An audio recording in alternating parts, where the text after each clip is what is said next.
الحمد لله رب العالمين حمد الشاكرين والصلاة والسلام على أشرف الأنبياء والمرسلين أما بعد تلمن نړیوال تلویزیون ډیرو قدرمنو خوږو مینوالو السلام علیکم ورحمة الله وبرکاتو. د شریعت احکام خپرونه شروع شوه.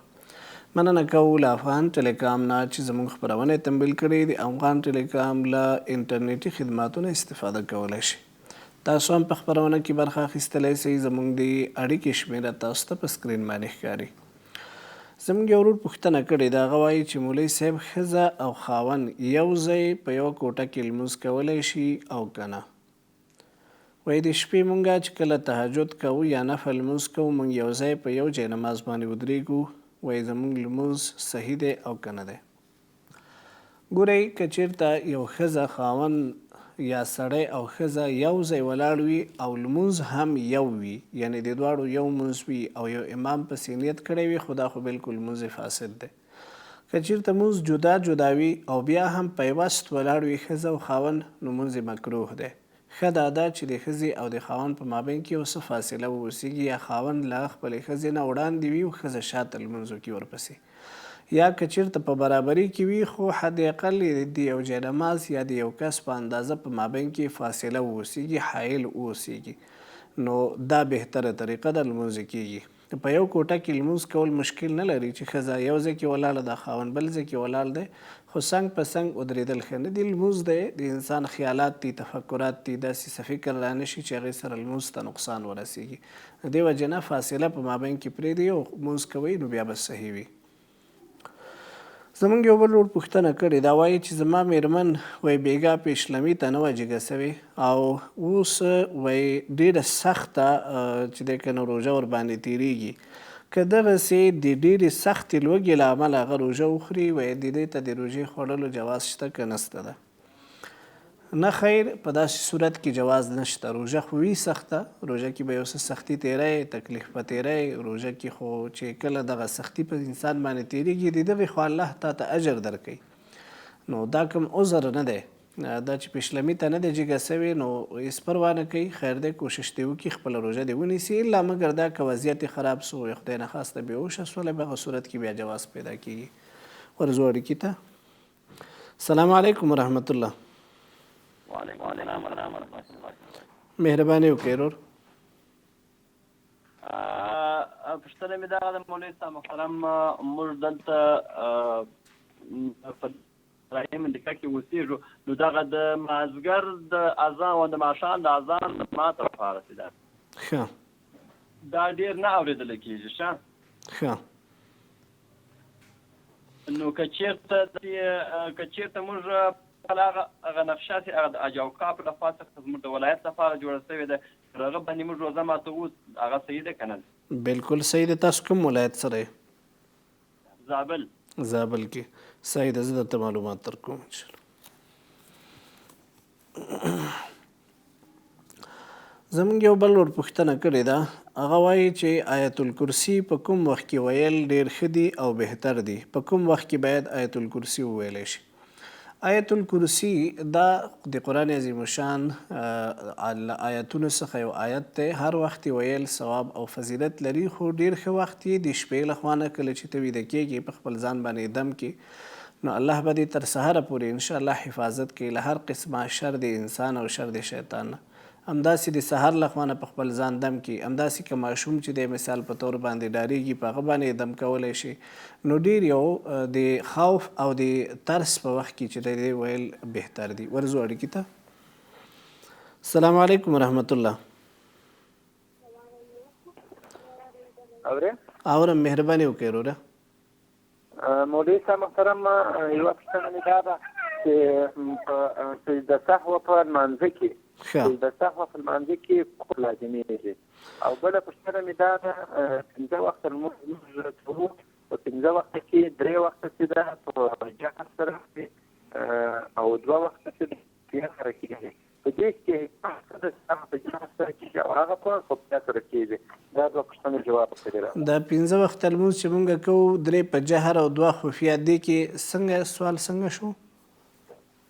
سوال دا چې په دې کې حکمت څه ده چې هغه په جهر کې هغه په خفیه سره کېږي؟ ښه حکمت یې صحیح ده. حکمت یې څه ده؟ پوه شو زمونږ د ورور پوښتنه وکړله ویلې چې مونږ وایي دلته مازدیګر اذان نه اورو ماښام اذان هم نه اورېدلی کېږي غالبا مسجدونه به ترېنه لرې وي نو هلته وایي د حج و اوقاف له خوا نه چې کومه نقشه مونږ ته راکول شوې ده په همغې حساب سره مونږ خپلې روژه او دغه ماتولی شو که نه بلکل ماتولی شي اسلامي امارت حج و اوقاف ارشاد حج و اوقاف له خوا نه چې کومه نقشه جوړه سوې ده د افطارۍ او د پیشلمي لپاره د سحر د اذان لپاره نو دغه بلکل مستنده ده همغې نقشې ته په کتلو سره د خپل ولایت په حساب سره ځکه چې ولایتونه هم ځینې سره توپیر کوي نو د خپل ولایت ته په کتلو سره بیا په همغه حساب سره تاسو بیا خپل روژه ماتې کولی شي که اذان نه اورئ هېڅ پروا نه کوي نقشې ته وګورئ ورځو اړیکې ته السلام علیکم ورحمت الله بله السلام علیکم وعلیکم السلام مهرباني وکړئ ورور مولوي صاحب سلام خیر صاحب خدای کراري ده الحمدلله شکر دی ورور مهرباني چې مولوي صاحب پوښتنه دا وه چې کله سړی اودس کوي تشناب ته لاړ شي اورې مولوي صاحب اورم او بیا د تشناب په عوض نه خپل اودس وچ کړي دا اودس د صحیح شو یا نه په اوبو باندې بل اوس په دې روژه کې د پیشنهاد لپاره چې کله موږ پیشنهاد وکړو نو اذان وشي د دې اذان نه متصل وروسته سحر لمونځ صحیح دی یا نه ښه اذان د سحر اذان نه وروسته یعنې فورا لمونځ کول فورا د سحر لمونځ کول صحیح زمونږ د ورور پوښتنه دا وه چې په سجده سهوه چې دی په لمانځه کې کله لازمیږي یعنې کله یو انسان باید سجده سهوه وکړي په عموم کې هر هغه شی چې په لمونځ کې واجب دی هغې په ترک کولو سره یعنې په نه کولو سره په تا باندې سجده سهوه لازمیږي یا په تاخیر د فرضو سره یعنې چې فرض په کوم ځای کې کول د هغې کې لږ وروستوالی راشي یا چې دی که نه په تقدیم د فرضو سره هم چې دی سجده سهوه لازمیږي ترک د واجبو سره لکه مثال سوره فاتحه په لمونځ کې واجب د پرېږدي ښودله صورت یې ویلی نو تا باندې سجده سهوه لازمه شول یا چې دی که نه قاعده دغه چې ده قاعده اوله په لمونځ کې واجب ده که یو سړي نه پاتې شوله نو دې سره سجده سهوه لازمیږي خو وخت شوی دی لنډې دمې ته ځو دوستانو بیرته راګرځو خپرونه ادامه لري له موږ سره پاتې شي دوستانو خپرونې ته ښه راغلاست درته وایو زموږ ورور پوښتنه کړې وه ویلې چې دغه لمونځ کې وایي 3 وخته په جهر کېږي او دا 2 وخته چې دی که نه 3 وخته هغه چې دی په جهر کېږي او 2 وخته په سر کېږي یعنې خفیه کېږي وایي دې کې څه حکمت دی یو خو ګورئ یو خو د الله او د رسول حکم دی دې کې حکمتونو پسې ډېر تلاش کول نه دي پکار چې د الله حکم وي او د رسول الله حکم وي طریقه وي همغه موږ او تاسو ته خپلول پکار دي او دغسې د پیغمبر صلی الله علیه وسلم نه دا طریقه راغلې ده خو د دې پس منظر داسې و چې اول کې ابتدا کې د لمونځونه ټول جهري وو خو نبی علیه الصلاة والسلام به چې کله لمونځ کوو نو د مشرکینو له خوا نه به په تنګېده هغوی به چې دی بیا که د قرآن اواز اورېده نو دوی به راتلل او پیغمبر ته به یې تکلیف رسو نو هغې نه وروستو الله ورته حکم وکړو قرآن کې ولا تجهر بصلاتک ولا تخافت بها وابتغ بین ذلک ټولو لمونځونو کې جهر هم مه کوه او ټولو لمونځونو کې خفیه هم مه کوه نو بیا دا 2 لمونځونه خفیه پاتې شو 3 لمونځونه چې دی په جهر باندې راغله ورځو اړیکې ته السلام علیکم ورحمت الله السلام علیکم مولوی صاحب څنګه صحت خیر شکر دی خورې مهرباني وکړئ مولوی صاحب داسې یو شل د نښه یو د قرآن شریف ماضي پیدا کړی و بیا د هغې بعد ښځه ناره کړل زما شریف شوي دي زه پوه نه شم نه شوی ورکولی پوه نه شوم خورې بیا ووایه تاسو پوښتنه وکړئ وایم زما زوی یو د ننګ شریف پیدا کړی و وروسته چې خبره شولم د یو بل ښځه وه بیا ما دې ته نه شوی ویلی چې زما زوی اخیستي دي یا زما سره دي ما والي پکې رانیول اوس هغه د والدګان راسره دي والدګان ښه د دې د ښځه مړه دي اولادونه پاتې دي اولادو ته ورکړم څنګه وکړم بلکل اولادو ته یې ورکړه هغه شی د هغې اولادو ته ورکړه غاړه به دې خلاصه شي ښه خو خواند ژوندی دی خواند 3 مهینې لري زه وایم اولادو ته به ورکړم اولادو ته یې ورکړه اولادونه یې ښه دي همغه یې وارثان دي همغې ته یې ورکړه هغوی ته یې ورکړه غاړه دې خلاصېږي سلامت اوسې ژوندی اوسې بله پوښتنه زموږ د دې ورور وویلې چې سړی اودس کوي و تشناب کې نو په تنها په اوبو باندې استنجا کولو سره د دې استنجا کفایت کوي که نه. ګورئ مخکې چې و په ابتدا کې هغلته د لوټو نه استفاده کېدله، اول بیا د اوبو نه استفاده کېده. اوس وخت کې بهتره طریقه دا ده چې له تشناب کاغذ نه استفاده وشي او بیا له اوبو نه استفاده وشي. ښه طهارت او ښه پاکي او ښه نظافت دې سره راځي. خو که ځینې وخت نه وي تشناب کاغذ، تش له اوبو نه هم تاسو استفاده کولی شئ. مقصد په استنجا کې طهارت حاصلول دي، پاکي حاصلول دي. نو پاکي حاصلول په اوبو سره راځي بالکل. نو اوس هر ځای کې خو سړي ته داسې فرصت نه وي برابر. په دې ښاریاتو کې نو موږ لوټې له کوم ځای نه کوو او تشناب کاغذ هر ځای کې سړي سره موجود نه وي. نو د اوبو نه په استفادې سره سړی بالکل استنجا کولی سي. خو د استنجا کولو نه وروستو لږ سړی انتظار وباسي چې مکمل وچ سي، بیا جګ سي. له هغې نه ښه ده. ورځو اړیکې ته. السلام علیکم ورحمت الله. بلې السلام علیکم. وعلیکم سلام. مولوي صاحب کله سلام مشه. ژوندی اوسئ، مهرباني وکړئ. صاحب ولې ما خدا پوښتنه ده چې په لاس باندې د الله نومان لویږي، په مړۍ کې مې د الله نومان لویږي، په تیرکې کې مې د الله نومان لویږي. نو داسې معنا که دې راویسته دغه دې راته وکړه. دا څه رقم معلومیږي درته؟ نو خو یو الله خبر ده، څوک یو رقم وایي څوک بل رقم وایي. نو چې ته یوه معنا راویسته.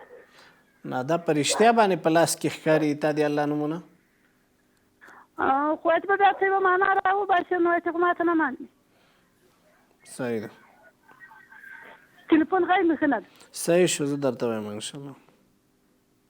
ګرچې ستا په پوښتنې زه صحیح پویم نه شوم.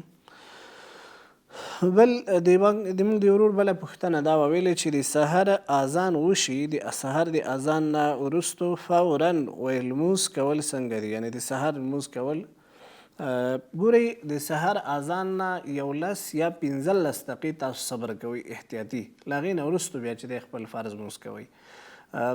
داسې ده چې اذان چې کوم وخت کې کېږي که نه، دا ده چې سحر داخل شو خو احتیاطاً داسې فوراً اذان پسې لمونځ کول دا ښه نه دي.